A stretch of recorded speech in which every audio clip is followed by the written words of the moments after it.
If you plan to be in Kerry on the weekend of the 25th of September, it'll be well worth paying a visit to Threshing for Cancer event in aid of three good causes. Now, last year, the display of vintage threshing machinery together with a multitude of activities were great fun. Now, this year, to add another dynamic, the life of local man and one of the most charismatic figures in London in the 1960s, Butty Sucru, will be celebrated.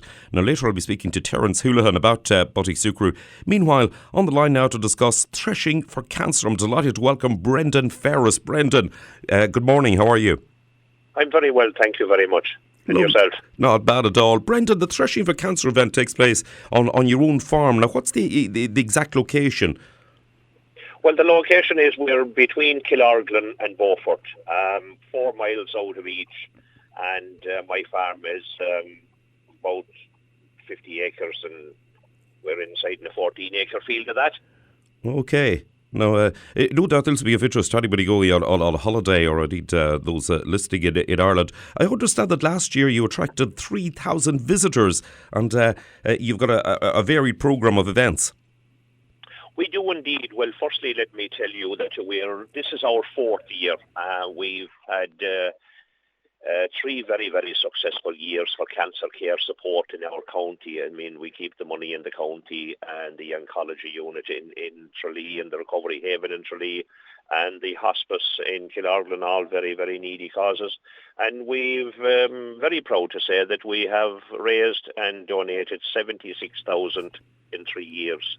Wow, and we're averaging around 3,500 people each year, and we get a lot of donations and everything, so we're very proud of that. That's absolutely superb stuff. Now, everything is underway at one. The website, by the way, is threshingcancer.com and gives all the details there. Now, you've also got, you've got various demonstrations, pony rides, dog agility, face painting, etc., etc. Has the event grown since it began? Well, it did indeed. We always try and add on something new to attract people every year to, rather than same old. And we've all the old threshing equipment. The idea we're at is the link with the past. When we went to school, we learned our history and things like that about the World Wars and Civil Wars and what else. But very few people told children what was Mr. or Mrs. Farmer down the road doing to feed the public? How did they grow their corn? How did they harvest it? What did they do with it then? And ground it into flour and made bread from it and all to do with that. So we've all the various threshing equipment. Some of them is 150 years old. And they're coming right up to the 60s when the last of the threshing mills were used. And we actually bake homemade bread, make butter in the traditional fashion, do all the jobs that used to be done with horses in the past. We then bring it up to date with all the kiddies rides and entertainment, and we've a lot of that. And yeah, it's a very, very enjoyable day. We've anybody that we'd meet afterwards say, God, that was a wonderful day last week. We enjoyed it, looking forward to next year and that. Excellent. What are the 3 charities? Our 3 charities are the oncology unit in Tralee, which we're very fortunate to have, because other than that, people would have to go all the ways to Cork City to get their chemotherapy done. Recovery Haven then is a place where people can go in for their wig fitting and massages for people, and they do counselling, and they do a very, very important thing, which is counselling for children, believe it or not. Because often in a family, a young child or 7 or 8 can get left out and, they get counselling and they're not thinking this is my fault or whatever. So it's a very valuable place, and it takes a lot of money, of course, to run these things. And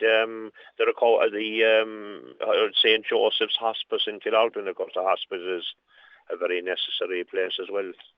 Indeed so. Now, and for anybody who actually can't make it, you can make a donation online at threshingcancer.com. And it all kicks off at 1 o'clock on the Sunday, the 25th. And it's one of those events which, no doubt, it's not entirely important that the weather is good or anything else. It's still a good day of crack. Oh, we're going to have good weather. There's no question about that. I'm from the farming community, and we know the signs on the mountains and things like that. The weather here at the moment now is raining, and the rest of next week will be mixed as well. But from there on, we're going to get good weather, and I can tell you and tell your people there, keep an eye on it. It'll be good weather right into the middle of October. Absolute magic. That's some of the best news I've heard in a long time. Brendan, listen. Keep an eye on it. Keep an eye on it. You'll see that I'm right. Well, I actually will do. Threshingcancer.com, and I believe that Dan Tim O'Sullivan, the chairman of the Kerry Association in London, will actually launch the event. Dan is, of course, well known in the Irish community here in London, and generous in his support of many causes. Now, you'll be pleased he's on board also. Oh, we're delighted that Dan is on board, because Dan is a wonderful ambassador for the Our Irish in London and everything, and we're delighted to have him over here, as he's an exceptionally generous man and a very thoughtful man and everything. So we're absolutely over the moon that Dan has agreed to open the event. So we are.